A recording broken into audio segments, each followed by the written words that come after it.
Hello people, welcome to today's episode, The Making of Transformers Stop Motion Light of the Moon. There'll also be a basic tutorial on making stop motion videos. Just the basic, don't be expecting nothing too fancy. Also joining us for today's show is our guest lead, Crankcase. Hello folks. Now don't worry guys, he might be a Decepticon, but here at the studios we're all cool. Yeah, we've got our weapons safely kept away, but within reach.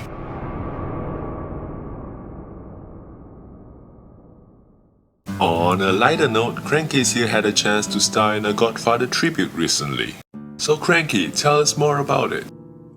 It was a great pleasure to reenact such a beautiful piece. I hope the audience would feel the emotions I was trying to convey. Please watch it, people. Thank you. Okay, now to our main event, what goes behind the scenes in Transformers Light of the Moon. Let's watch.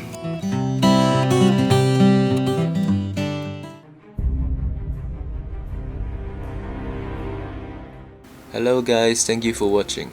Okay, the planning, filming and the production of the entire series took about almost 2 weeks. Like all stop motion videos, the basic things were the cast, or in this case, the figures. I used the Voyager and Deluxe class from the movie line and they're roughly to scale. The only problem I have is that the recent Dark of the Moon toys are a little too small, as you can see here in a comparison between the previous Voyager and the new ones. Next was getting the settings and the props to create backgrounds such as the Autobot base, the town area, the hills, and the flying carpet scene. Now to make a stop motion video, the shots must be pretty stable, so a handheld camera would not be recommended. But if you can't afford a tripod, a makeshift one would do, like what I use in most of my scenes.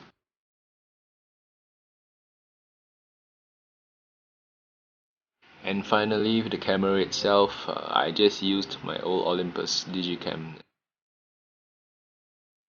After getting my shots done, I put them together using a free software I got online known as Frame by Frame. Now you can use a normal editing software, but the one I'm using currently, the iMovie, it only allows 4 frames per second, too practical. For the Light of the Moon series, I use around 7 to 15 frames per second, depending on the scene. For scenes that require effects such as explosions and fire shots, I use GIMP, another free software I downloaded online. These effects are drawn individually onto the pictures that I took earlier. I get most of my voices and sound effects done on GarageBand, but you can also search this freesound.org. It's a fantastic site, but it was under maintenance when I went, and you can also look on YouTube for sound clips and other effects that you could use.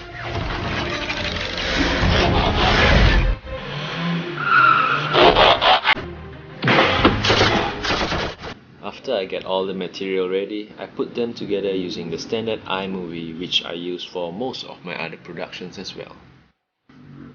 Now the main problem I faced when making this movie was camera battery life and lighting.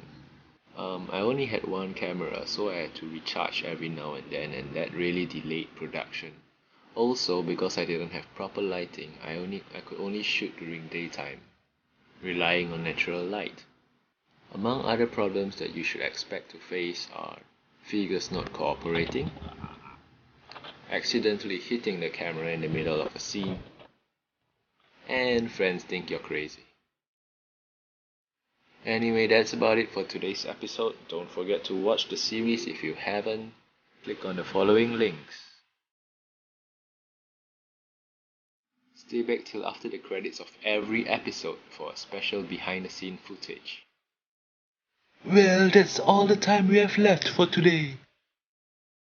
Don't forget to like, subscribe and share it out. Do give us a like on Facebook as well. Click on the info tab for a systematic list of all our productions. Until next time, bye! Bye-bye.